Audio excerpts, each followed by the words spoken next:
Meus alunos, hoje é dia do nosso estudo de casos. Nós vamos trabalhar hoje um tema que é ou polêmico por um lado, mas fundamental quando se fala na formação, na organização de uma sociedade, na formação do ser humano e como que se constitui historicamente essa instituição que hoje ela ocasiona dúvidas por alguns, incertezas, mas está no centro de uma série de temas que nós vamos discutir. Hoje nós vamos falar da família. A família que é uma instituição que estatisticamente está ligada a uma série de problemas, mas também é considerada e tem um papel fundamental na formação dos indivíduos na sociedade e na solução de boa parte desses problemas que a própria família às vezes é apontada como responsável. E para falar desse tema, eu tenho aqui uma pessoa fantástica, que tem aí uma relação comigo de muitos anos, colega de trabalho, uma amizade que nós construímos nesses anos, que é a doutora Cleide Fermentão. Ela é formada pela Universidade Estadual de Maringá em Direito, mestre em Direito pela UEM também, doutora em Direito pela Universidade Federal do Paraná, e ela é também professora do curso de mestrado em Direito do Sesumar, Direito da Personalidade. E ela dá uma disciplina, só de eu falar de disciplina você vai entender o porquê que a Cleide está aqui. Ela dá a disciplina de Fundamentos Filosóficos, Sociológicos e Constitucionais do Direito de Família. Então, se tem alguém que entende de família, é Cleide Fermentão. Cleide, muito obrigado pela presença aqui com os nossos alunos no EAD do Sesumar. Eu que agradeço o convite e cumprimento a todos os alunos que têm a felicidade, o privilégio de ter o professor Gilson como professor, não é verdade? Mas um dia você talvez tenha a Cleide, você vai perceber que a Cleide também é muito importante, é uma grande profissional. E eu quero aproveitar a Cleide o máximo que eu puder aqui, trabalhando algumas questões sobre a família. E você tem aqui o meu e-mail, o e-mail da Cleide, se você quiser entrar em contato com a gente, tirar algumas dúvidas, né, sobre essa discussão, esse estudo de caso, você pode tirar, pode debater temas, e espero que estes temas mexam com você e façam você refletir. O que é o homem e o que é a história da sociedade humana quando se pensa, por exemplo, na educação, qual é o papel que a família exerce e que tipo de homem nós queremos hoje. Vamos lá, vamos falar um pouquinho sobre a família e a importância que ela tem nesses temas? Vamos começar discutindo o seguinte, né? A família é considerada a célula máter da sociedade. Essa é uma frase antiga, né? Muita gente costuma utilizá-la. Existe inclusive atrás dos carros, né, certos adesivos que dizem a família é o esteio da sociedade, a família é a base da sociedade, a família é a resposta para os problemas. Mas falando em problemas, vamos falar um pouquinho sobre a família que está se transformando, a família que está mudando na sociedade atual. Olha alguns índices interessantes sobre a família. 22% da prática de homofobia, ou seja, o preconceito contra homossexuais, acontece dentro do ambiente doméstico, dentro do ambiente familiar. E a Cleide comentava comigo hoje, antes da gente começar a aula, e a Cleide me corrija, né, que mais de 70% das famílias que têm, né, um homo afetivo dentro de casa, o expulsa. Expulsa de casa. Então nós vamos pensar um pouquinho. Né? Aonde está o problema da homofobia? A gente pensa na rua, onde o jovem ou a jovem que é homoafetiva enfrenta com os colegas na escola, no trabalho, o preconceito? Não, é dentro de casa. Outro dado que a gente quer conversar com você é sobre o crescimento do consumo de bebidas alcoólicas, que por sinal tem crescido mais entre as mulheres, percentualmente, do que entre os homens. Os jovens são os que mais consomem. 78% deles hoje consomem bebida alcoólica. E desses, olha só que impressionante, quem tem de 12 a 17 anos, hoje 54% deles já consomem bebida alcoólica. E adivinha quem dá o primeiro gole? O pai e a mãe. É em família. Tá? Então a família também introduz o indivíduo no consumo de bebida alcoólica. E a maioria das mulheres que abortam. O aborto, tema tão discutido, que a gente quase sempre pensa que quem mais aborta é aquela menina solteira, que se envolveu com o garoto, com o rapaz e abortou. As mulheres que mais abortam têm filho, têm renda própria, usam anticoncepcionais e têm uma relação estável. Ou seja, é o modelo da mãe. A mãe que, né, efetivamente também está aí na ligação com o aborto. Eu quero começar a conversar com a Cleide, porque a Cleide que me interessa um pouco trabalhar isso. Cleide, a família é responsável por uma série de atos que nós consideramos fundamentais para que o indivíduo possa ingressar na sociedade de forma consciente e responsável. É a família que nos ensina a hierarquia, a moral, é a família que incentiva a educação, é o pai e a mãe que podem dar ao filho, por exemplo, exemplos em relação ao comportamento com o outro, a responsabilidade até no trânsito. Mas a gente olha alguns índices desses, os pais podem ser um mau exemplo, Cleide. Pois é. Os pais precisam ser exemplos, os pais precisam ser espelhos para os filhos. No entanto, muitos pais, ao invés de proteger o filho, agride. Ao invés de educar o filho, realmente traz para ele algo que não convém. Existe uma ideia de que os pais estão sempre zelando pelos filhos. Li uma vez uma obra, que não me recordo o autor, mas que eu nunca esqueci o conteúdo daquele livro. Ele dizia o seguinte, que você vai a uma festa de escola e você vai assistir pais filmando os filhos. Numa festa junina, numa apresentação do Dia das Mães, numa apresentação do Dia dos Pais, estão lá os pais todos orgulhosos filmando a apresentação dos filhos. E esse autor falava o seguinte, será que esses pais filmam no momento em que ele está espancando o filho? Ou no momento em que ele está extrapolando na forma de educação desse filho? Não, ele não vai registrar esse momento. Por que ele não vai registrar esse momento? Porque mais tarde esse filho vai lá achar essa fita, não é? Hoje nós não temos mais fita, mas o CD. Vai lá pegar um CD, vai colocar e dizer, meu Deus, era assim que meu pai cuidava de mim. Este pai pensa isso. Grande engano desse pai, segundo esse autor. Porque os filhos não precisam pegar um CD e colocar numa máquina dessa para reproduzir.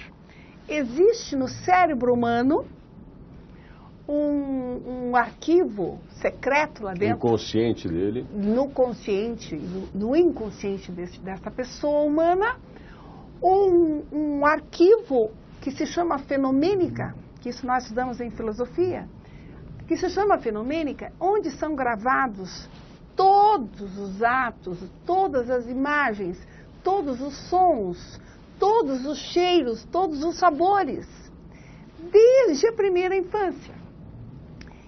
A psicologia explica que essas imagens que a criança guarda da infância, antes mesmo de nascer, a criança ao nascer já conhece o som da mãe, do pai, das pessoas que convivem com a mãe. E ele já sabe se é um ambiente hostil, se é um ambiente agradável. A criança sente por essa sensação de hostilidade ou não. Então esse autor fala o seguinte, mesmo que o pai filme um momento importante, em que a criança está feliz, está bonita, está bem vestida, a criança tem gravado no seu cérebro todas as imagens que ele viveu. Então, aquelas imagens que o pai fala, jamais filmaria isso, está filmado na mente dessa criança. Então, o que existe hoje, infelizmente, são pais despreparados, pais que não zelam, pais que ao invés de dar apoio, de incentivo, de educação, de ensinar a ler, de hábitos, inclusive salutares, não, ao contrário. Os pais hoje são tão atribulados com a vida, tão preocupados com as coisas, que esquecem que têm filhos. Você vê que nós de vez em quando assistimos cenas terríveis de pais que esquecem filho dentro do carro. Nós tivemos um caso, inclusive, não é verdade? Dias, de um abastecimento de gás num posto em que as crianças acabaram morrendo. Ou então o pai vai trabalhar e esqueceu que não era hábito dele de levar a criança para a escola e acabou deixando a criança. Ou pais que deixam as crianças, a educação dos filhos para as empregadas, ou deixam a educação dos filhos para a escola. E essas escolas, por suas vezes, despreparadas, desestruturadas, o Estado não traz aquilo que realmente precisa, o Estado não proporciona aos professores uma educação sadia. E eu tenho sabido ultimamente que o governo do Brasil está distribuindo cartilhas para as escolas públicas, cartilhas essas que deve gerar um problema seríssimo de ordem sexual, de ordem emocional, psíquico. Quando o Estado tentou fazer uma cartilha para levar as crianças a não terem preconceitos em relação à homossexualidade, e ao contrário, estão incentivando e estão levando as crianças até um comportamento precoce. O que é isso? Um Estado despreparado. Agora, você coloca duas coisas que eu queria explorar um pouquinho naquilo que você estuda muito bem. Nós temos hoje pessoas, as mulheres, tem até a Veja, a revista de maior circulação do país, em que uma das mais recentes edições diz o seguinte, as mulheres não querem mais ter filhos. As mulheres têm uma tendência, as mulheres de melhor renda, ou têm filho mais tarde, ou não têm. Inclusive o índice médio de filhos por mãe vai diminuindo conforme a renda vai aumentando. Não, e a estrutura. E as pessoas que têm mais escolaridade costumam também optar por não ter muitos filhos. Sim. A ideia é, isso é correto? Ou seja, nós estamos numa sociedade em que, diante da situação que a gente vive, que você mesmo colocou, a gente tem um corre-corre imenso, a gente tem uma situação em que exige de nós profissionalmente, eu e a Cleide estávamos conversando sobre as nossas agendas aqui antes dessa aula, Tem que ser, e a gente alguém não tem tempo, a gente esquece compromissos, porque a gente ainda tem, a gente se preocupa com isso. Tá certo a gente ter um posicionamento às vezes de, por não saber tratar, é melhor não enfrentar a situação. Se não sei criar um filho, é melhor não tê-lo? Não, eu acho que ter filho é uma dádiva. Eu, quando engravidei da minha primeira filha, e minha filha nasceu com 30 anos, então já era uma mulher, já estava advogando, já era advogada, já era profissional. Mas a sensação de gerar um filho, a sensação de que alguém vai depender de você e que você tem que ser a melhor pessoa do mundo. Quando nasceram os meus filhos, eu tive a convicção de que eu tinha uma responsabilidade muito maior comigo, que eu jamais poderia expor os meus filhos a qualquer constrangimento em relação ao meu nome, em relação à minha profissão, que eu tinha que honrar os meus filhos, honrar em todos os sentidos, até comigo mesma. Então, a maternidade e a paternidade é sinal de maturidade da pessoa. Agora, Cleide, você teve filhos com 30. Isso é uma coisa muito difícil, às vezes, quando as pessoas hoje costumam ter filhos mais cedo. Sim, que não é aconselhável. E você teve um filho num perfil extremamente coerente, com renda, uma relação estável, e você tinha 30 anos, a sua vida profissional estava definida. Estava definida. Eu aconselho sempre a ter filhos depois de já ter terminado o curso superior, porque ter filho indo para a faculdade não é fácil para a mulher, não é? Então, termina o teu curso superior, termina esses projetos elementares que toda pessoa tem, para daí iniciar um novo projeto paralelo ao anterior. A coisa do planejamento. O planejamento familiar. Quando é que você vai se casar? Se esse relacionamento realmente é um relacionamento que vai te possibilitar uma entidade familiar, que vai te possibilitar a comungar os mesmos valores, pai, mãe e filhos, que isso é muito importante. Agora, eu vou lhe colocar mais um dado, Cleide, até porque a gente está falando de uma forma de ter filhos que não é a forma da maioria das mães hoje, né? Não, hoje é uma preocupação uma estatística que eu conversei com a Cleide recentemente, né? nas nossas conversas que a gente tem de vez em quando sobre família, metade das mulheres que estão grávidas hoje não planejaram seus filhos, né? Dado o Ministério da Saúde. Aí a pergunta é, você é uma pessoa que planejou seus filhos. A grande maioria das pessoas não planejam seus filhos.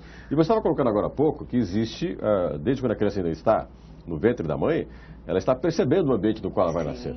E calculo que 50% das pessoas que estão nascendo já percebem que primeiro elas não foram planejadas, né? Olha bem, a criança quando nasce e não houve planejamento e em razão desse nascimento houve uma ruptura em todo o projeto de vida dessa mãe, essa mãe acaba falando diante desse filho. Então tem mãe que fala, eu podia ser professora e não sou em razão dessa gravidez, essa gravidez atrapalhou a minha vida, esse filho é um problema na minha vida. A criança está ouvindo e a criança começa a se sentir culpada. A criança começa a pensar, eu sou culpado, eu atrapalhei a vida da minha mãe, por que eu existo? Qual a razão da minha vida? Então essa mãe, de forma totalmente despreparada, psicologicamente, emocionalmente, está lançando sobre o filho uma culpa que não é dele. Culpa é dela de não ter se programado, de não ter se valido aí de anticoncepcionais, de não ter se cuidado. E eu falo sempre para os alunos, olha, o problema da gravidez precoce, que hoje nós temos um grande problema de valores nessa sociedade. A família hoje, que tem um papel tão importante, ela está ficando realmente fora desse tom, porque os pais hoje não têm mais autoridade sobre os filhos. Aquela autoridade de ensinar, de permitir, de não permitir. Hoje tudo pode, tudo é possível. Então as meninas começam com relacionamentos sem nenhum compromisso, meninas e meninos, sem nenhum compromisso, engravidam precocemente.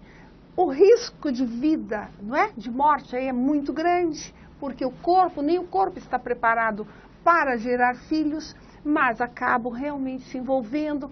Esses filhos nascem também numa falta de estrutura, Claro que isso tudo é problemático. O dia que ele me comentou, eu vou aproveitar duas coisas, né? Eu acho que a pessoalidade, as coisas que a gente presencia, elas podem até ser uma experiência pessoal que eu não posso nem ter o tipo de validade numa análise um pouco mais racional.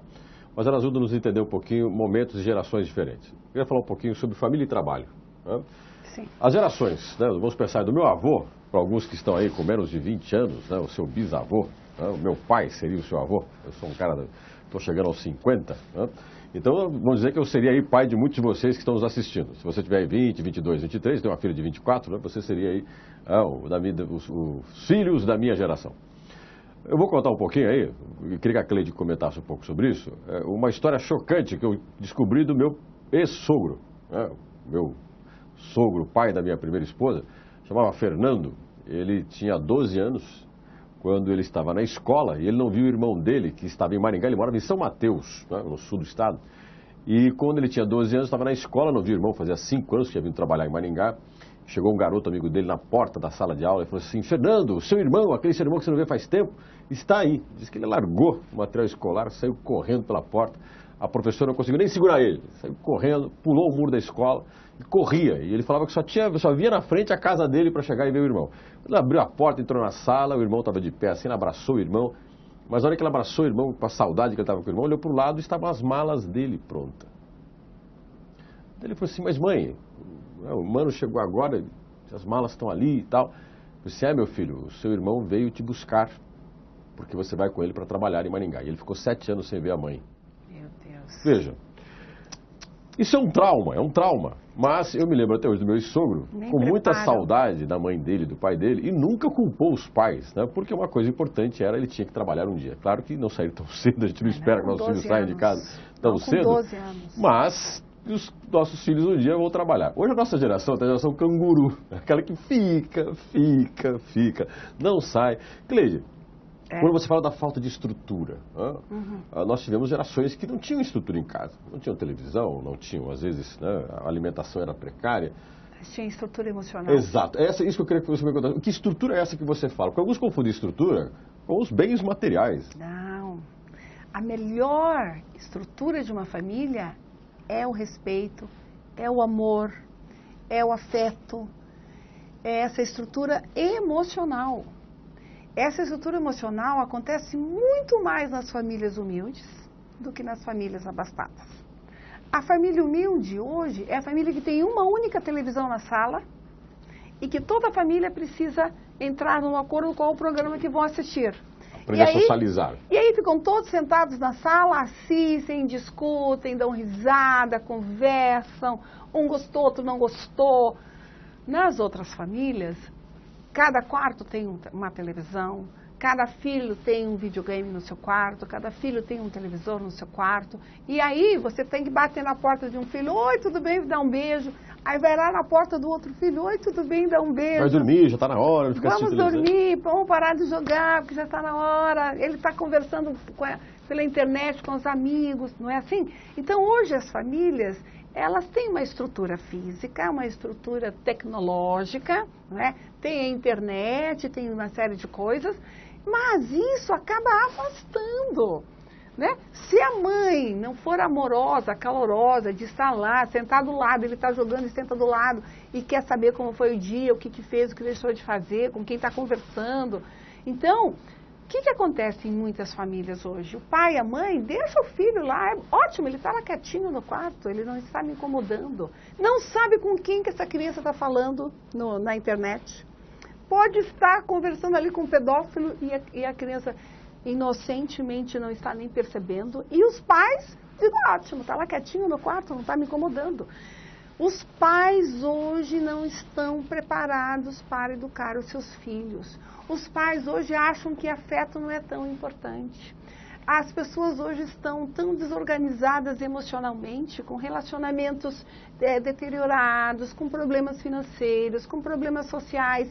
E isso tudo está afetando a família brasileira. E a família não só brasileira, a família do mundo, não é? A Michelle Perrault, que é uma antropóloga, que é uma historiadora francesa, ela tem um trabalho que eu gosto muito, que é a história da família no Ocidente. Mas tem um capítulo em especial em que ela fala sobre 2 conceitos de família. Ela trabalha a família que ela chama de família nó, e a família ninho. Certo. Né? Família A ninho família é ninho calor. é aquela que acolhe, protege, um pouco do que era a família tradicional, né? Que tinha os seus nós, que é aquela família que prende, te amarra, te impede, te castra. Né? É a moça que não podia fazer um curso superior porque ela era feita para casar. É o rapaz que não podia escolher a profissão porque o pai gostaria que ele fizesse tal ou tal profissão. Estava duas, três opções e ele não podia fazer outra coisa. Aquilo que o pai não tinha sido, ele transferia para o filho. Ou se o pai tinha uma profissão tradicional, era um médico, advogado, o filho tinha que seguir também, ser engenheiro, médico, advogado. Bom, e você tem esse nó. Tem aquele nó prejudicial, você não podia fazer escolhas. Aí você tem a família ninho. Essa família tradicional tinha esse nó, tinha esse ninho. Essa família ninho era uma família acolhedora. Todos iriam juntos proteger todos os membros da família. Era uma questão de honra, aquilo que você falou um pouquinho. Um pai tinha um filho, o nome do pai estava estendido ao filho. Se o pai fizesse alguma coisa errada lá fora, o filho receberia os efeitos. Mas também o filho era protegido pela família. Dentro de casa ele tinha proteção, tinha educação. Eu acho que ainda existe essa família. A família ninho ou a família nó? As duas. Toda família tem um pouco de ninho, tem um pouco de nó. Toda família tem esse calor, que precisa desse calor humano, de estar juntos na hora difícil, de estar juntos na hora feliz, de compreensão, de ajuda mútua. Essa família ainda existe, claro. É a família tradicional. A família monogâmica, a família do homem que ama a mulher, que respeita a mulher, que cuida dos filhos, que trabalha, que luta. Esse é um homem médio brasileiro, né? Que o direito observa o comportamento desse homem médio brasileiro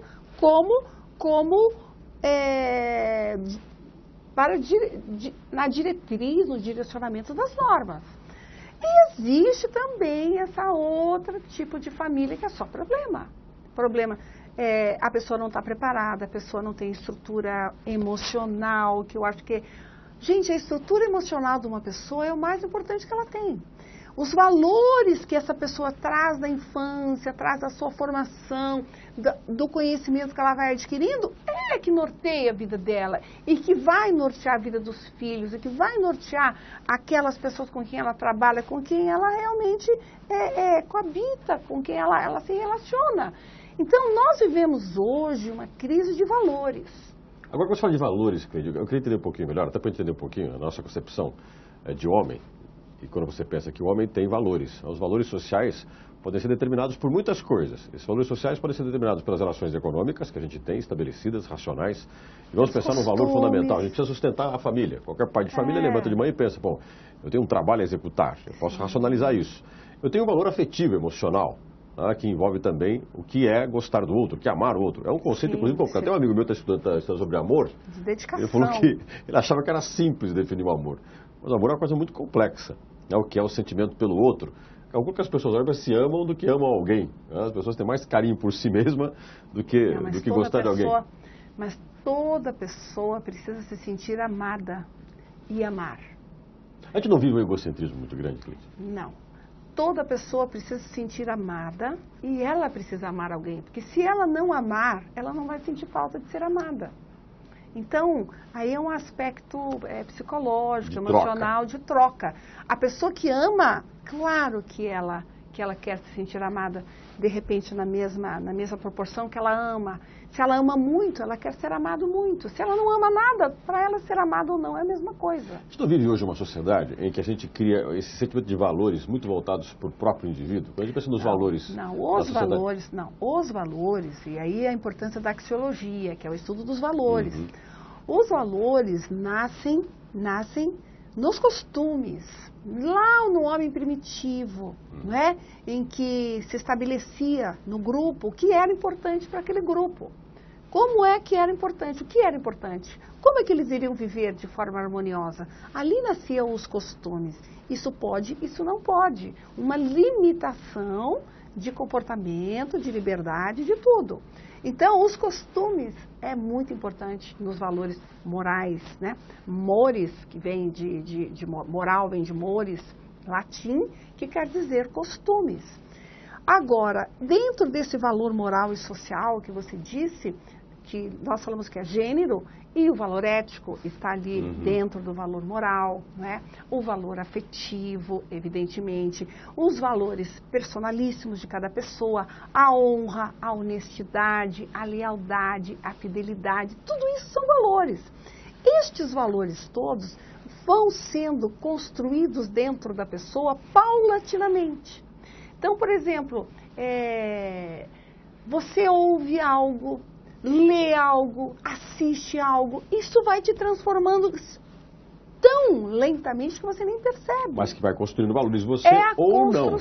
Ou né? não. Às vezes te tira desses valores também. É a construção que você vai modificando. E ninguém fica estagnado. Digo assim, não, eu gosto de ser assim, eu penso dessa forma e não quero mudar. Ora, ele está na contramão da história. Porque nós estamos a cada dia, o conhecimento vai evoluindo. E o conhecimento vai te transformando. E você vai mudando interiormente. O teu irmão dentro da sua casa também está sofrendo esse mesmo processo de mudança, de evolução. O marido está fazendo isso, a mulher também. Por isso que chega um momento que se cada um crescer em linhas opostas, vai chegar uma hora que não se encontram mais. Ele pensa totalmente diferente sobre assuntos, ela pensa totalmente diferente. Por isso que, se só um dos dois estuda e o outro não, se só um evolui, vamos dizer assim, na forma de pensar e na evolução social e nos conceitos e nesses valores, e o outro não, o outro fica estagnado, fica difícil a convivência, fica difícil o entendimento. Então, Sartre fala, naquela sua obra, O Ser e o Nada, que sobre a teoria da construção humana, nós somos seres construídos. E nós, por exemplo, eu como mãe, eu tenho a obrigação de estar construindo também os valores dos meus filhos, fazendo com que os meus filhos cresçam a cada dia. Tem uma coisa no Sartre que eu queria aproveitar. Eu vou botar a Cleide dá pra discutir aqui horas. Eu fico só me segurando para ver aonde que eu vou amarrar algumas coisas que você vai falando, vou maquinando. Sartre, tem uma fala do Sartre que eu acho muito bonita. Quando escolhemos uma coisa, não escolhemos só para nós. Sim. Escolhemos para todos. Ao fazer uma escolha para mim, eu estou dizendo a todas as pessoas. Que isso é bom. Isso é bom. Escolha como eu escolhi. Sim. Por mais que eu fale assim, mas a escolha é minha, a Cleide não tem nada a ver com isso. Ao fazer uma escolha, eu estou fazendo também um posicionamento. Mas quando nós falamos desses valores, eu queria só falar um pouco disso, Cleide. Porque nós somos espelhos. Nós somos espelhos. A gente esquece disso. Toda pessoa humana é espelho. Né? É espelho para a sua família, para os seus colegas de trabalho, né? Para as pessoas que convivem na sua casa, para os seus empregados, para a pessoa que você entra no mercado, você compra. Se você não olhar para aquele que te atende, que imagem que ela vai ter de você? Agora, então, Cleide, nós somos espelhos, nós precisamos estar realmente refletindo, foi o que eu falei para você. Nós temos que ser críticos, mas nós temos que tentar levar para as pessoas um pouco de paz, um pouco de amor, um pouco de informação, um pouco de conhecimento, fazer com que as pessoas melhorem. Eu quero isso das pessoas.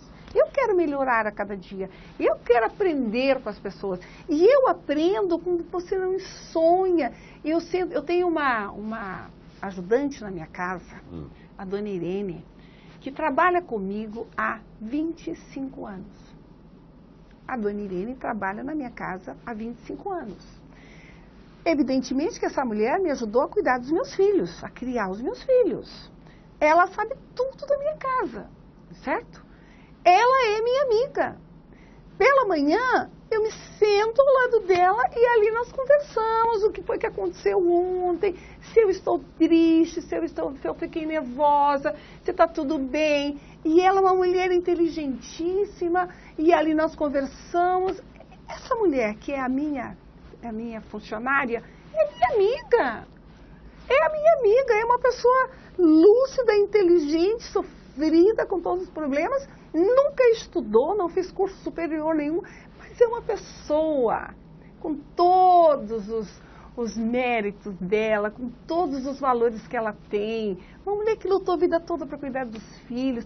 Eu tenho a maior admiração por ela. Então a gente está discutindo uma coisa importante que é a família, e aí você falou um dado interessante. Você está diante de uma pessoa que você mesmo colocou, que trabalha com você há tantos anos. Sim. E que é inteligente, mas a inteligência não passa pela graduação.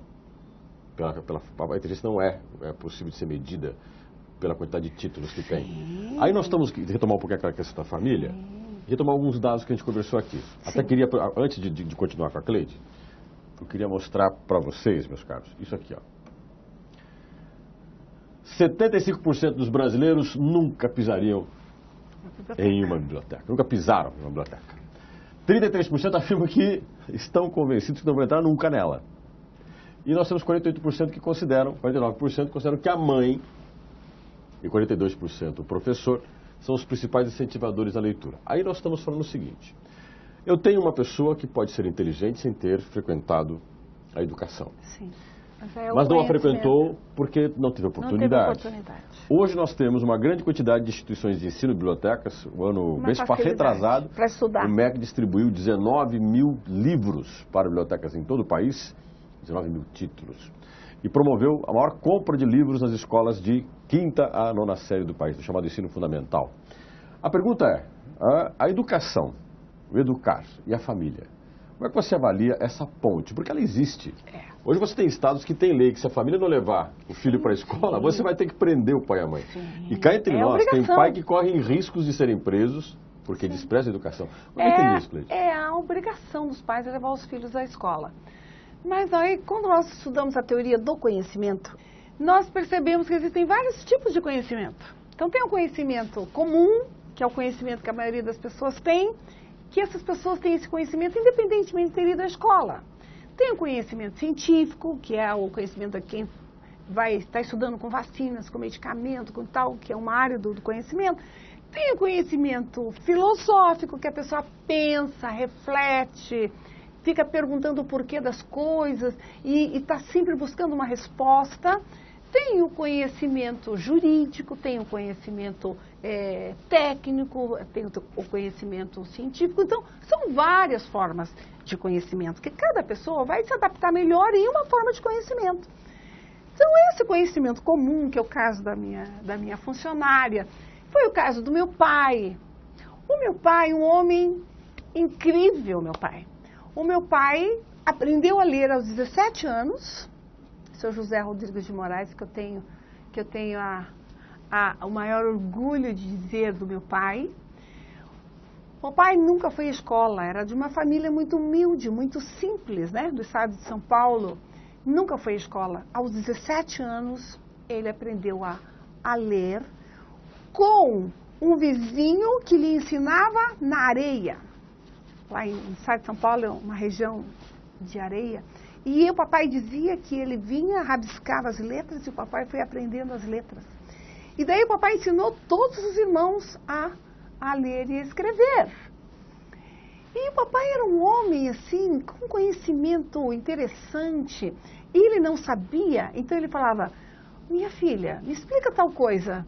Aí eu sentava com ele e falava: olha, papai, isso é isso, tal pessoa fala isso. Olha, quando ele tinha a noção exata do que eu tinha falado, e aí ele conversava sobre o assunto comigo. E ele se inteirava. Um homem simples, um homem que nunca teve uma casa própria para morar, porque naquele tempo era muito difícil. E ele ficou doente, muito doente, e criou os filhos com muita dificuldade e incentivou os filhos a estudarem. E ele dizia para nós: eu não tenho herança para deixar para vocês. O que eu vou deixar para vocês é que é isso, eu quero que vocês estudem. E ele cobrava, chegava cadê as notas? Olha aqui, você foi mal nessa nota aqui, eu quero que você estuda. E olha bem, que maravilha, um homem sem cultura nenhuma, porque não tinha conhecimento cultural, não é? Sem cultura nenhuma, nunca foi à escola, mas tinha um raciocínio e uma responsabilidade com a família e um amor com a família. Papai era amoroso, papai era caloroso, papai cuidava dos filhos. O filho ficava doente, era ele que cuidava a noite toda. E ele estava sempre ensinando: cuidado com isso, cuidado com aquilo. Vocês vão em tal lugar? Vão as 3 irmãs juntas. Uma cuida da outra. Então, olha bem quanto que eu aprendi com o papai, que não tinha cultura nenhuma. Como eu aprendi com o papai a querer ser alguém. E eu quero dizer a você, Gilson, acho que eu já falei isso para você uma vez. Eu lutei muito para estudar, com muita dificuldade, sempre estudei em escola pública. Sempre escolas públicas. Até o doutorado foi na Federal do Paraná. Então, sempre. E qual era a motivação para que eu estudasse? Para melhorar a vida da minha família. Essa é uma questão interessante. A família, então, ela não tem, a gente não pode avaliar a qualidade da família pelo grau de instrução de seus membros. Não. Não é pelo grau de instrução, não é pelo ter, as posses que essa família tem. Não, é pelo grau de afeto, de harmonia, de proteção, de amor. Por isso que no direito hoje a afetividade está em pauta. As relações familiares, elas são ditadas pelo afeto.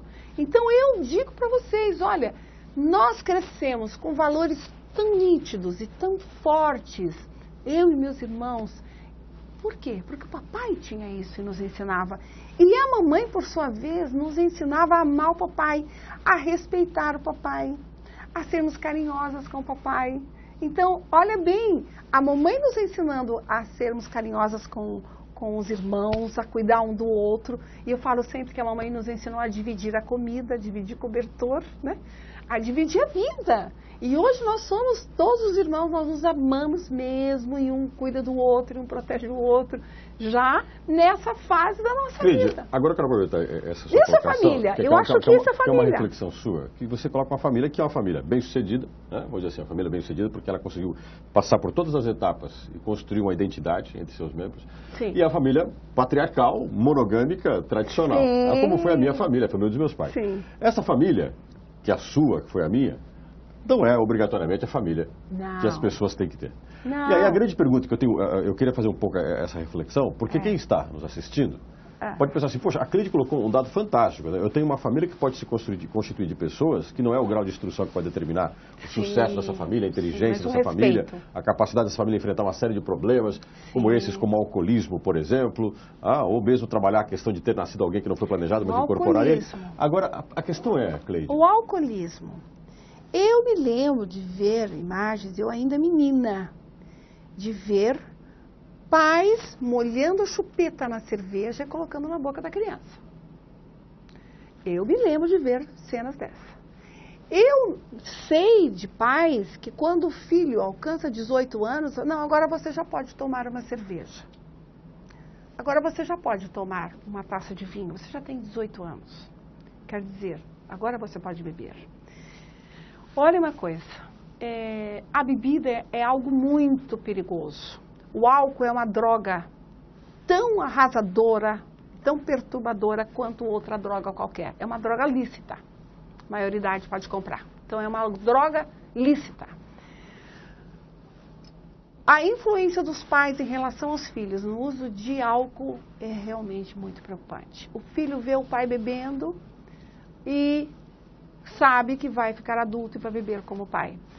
Os jovens de hoje, se não tiver cervejada, se não tiver música sertaneja e cervejada, não tem graça essa festa. É uma das primeiras coisas que ele organiza quando começa um curso superior. É uma festa com muita bebida.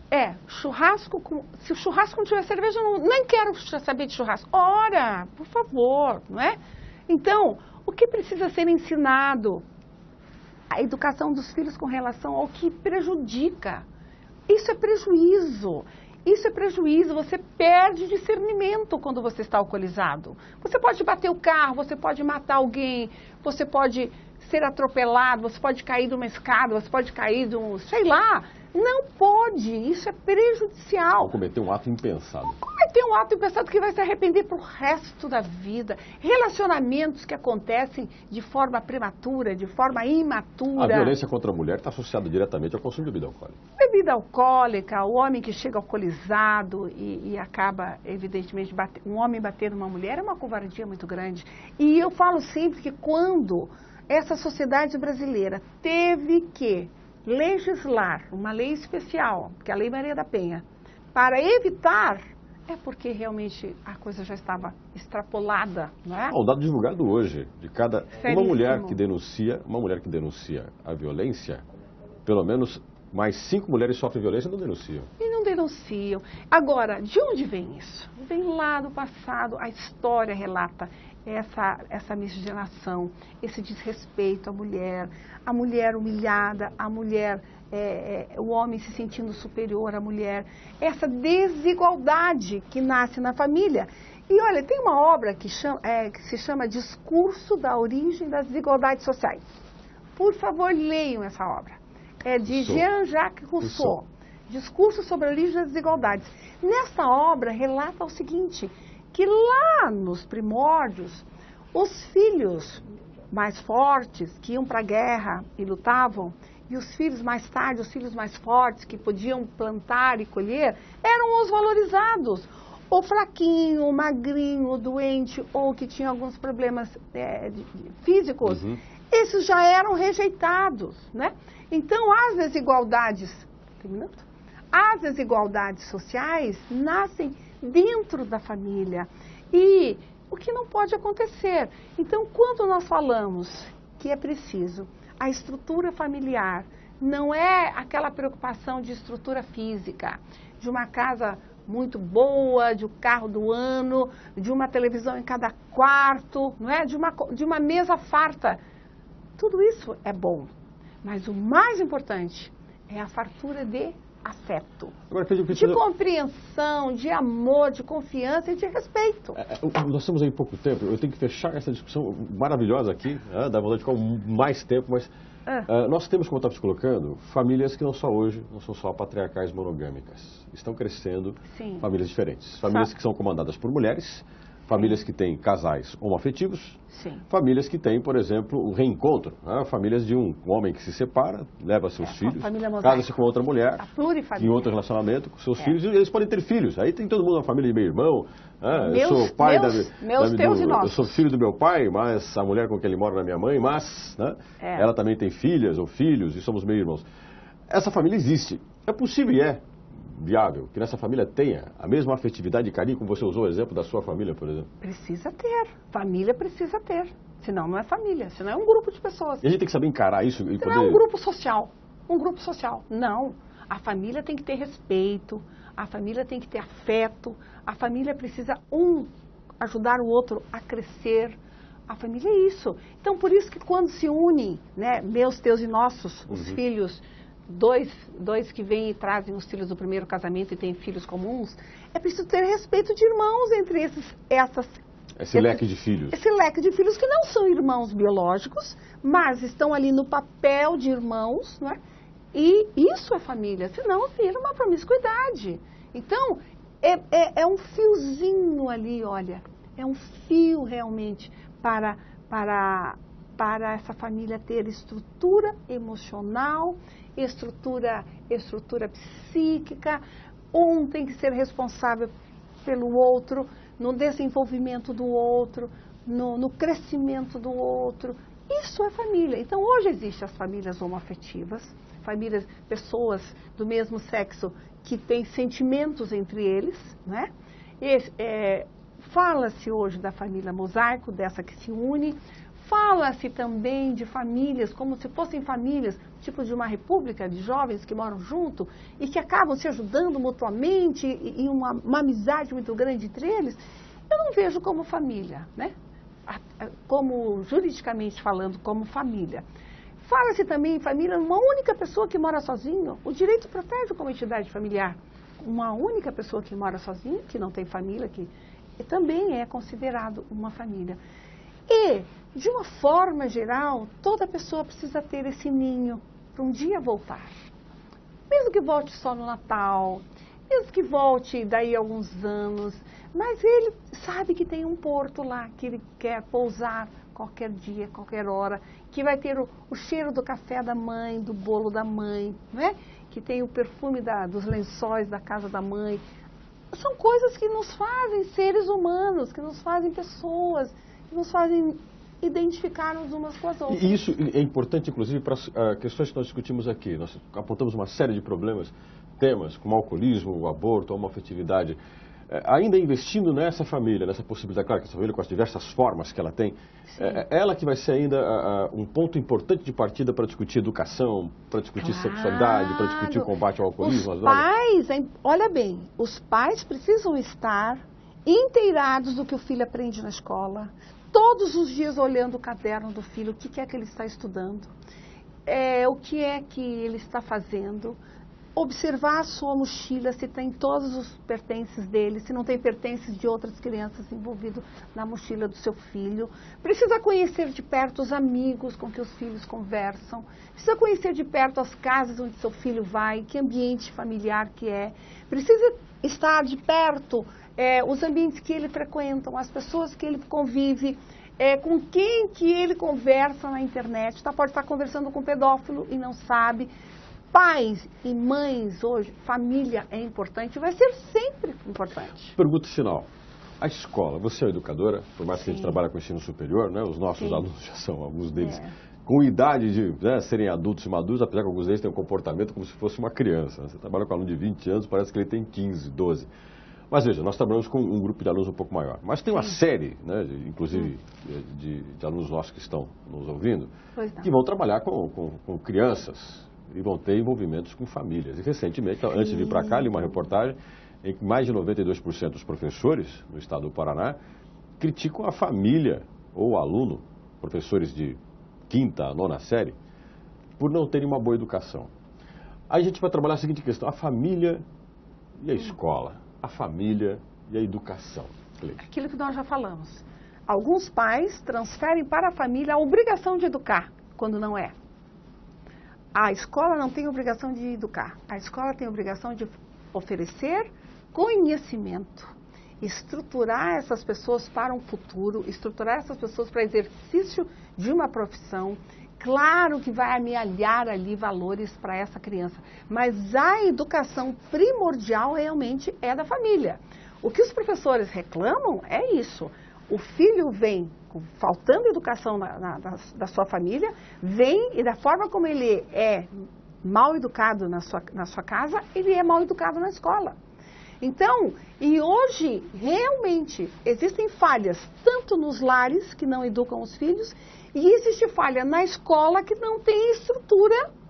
Professores mal pagos, professores sem informação adequada, não preparados para enfrentar esses problemas sociais, familiares que nós vivemos hoje. Então, eu observo falhas tanto na família, que incumbe a escola educar quando a obrigação é dela, e também a escola que não prepara os seus professores, não estrutura essa escola para que realmente essas crianças cresçam e se transformem em jovens, e jovens promissores, jovens que queiram trabalhar, que queiram estudar, que respeitem as pessoas. Eu acho que falta muito isso, falta respeito. Filhos que não respeitam os pais, pais que não respeitam os filhos, professores que não respeitam alunos, alunos que não respeitam professores. Isso é a quebra desse valor que eu acho importantíssimo. Então não é efetivamente o culpado, nós temos uma relação que a gente precisa repensar. Exatamente, é uma corrente. Vamos ver quantos nós dessa corrente que nós precisamos reestruturar. Não é só de um lado, eu acho que é de todos os lados. Você entendeu um pouquinho o porquê que eu tenho uma admiração fantástica por essa profissional, pela pessoa da Cleide, com quem eu nunca vou ter qualquer tipo de inibição de dizer publicamente.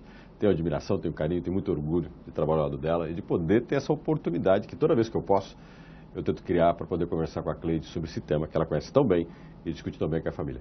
Cleide, obrigado pela sua presença junto com os nossos alunos. Eu que agradeço. Eu agradeço muito a sua presença, é fantástica a sua presença. Eu quero dizer aos seus alunos que foi um prazer enorme estar aqui hoje conversando sobre temas tão importantes que eu acredito para todos nós, não é? Muito obrigada, professor. E você pode entrar em contato com a Cleide, né? Você tem aí o e-mail, a Cleide, não, deixa eu colocar aqui o e-mail da Cleide de volta, para a gente poder falar, para você poder voltar aqui a Cleide, isso, certo?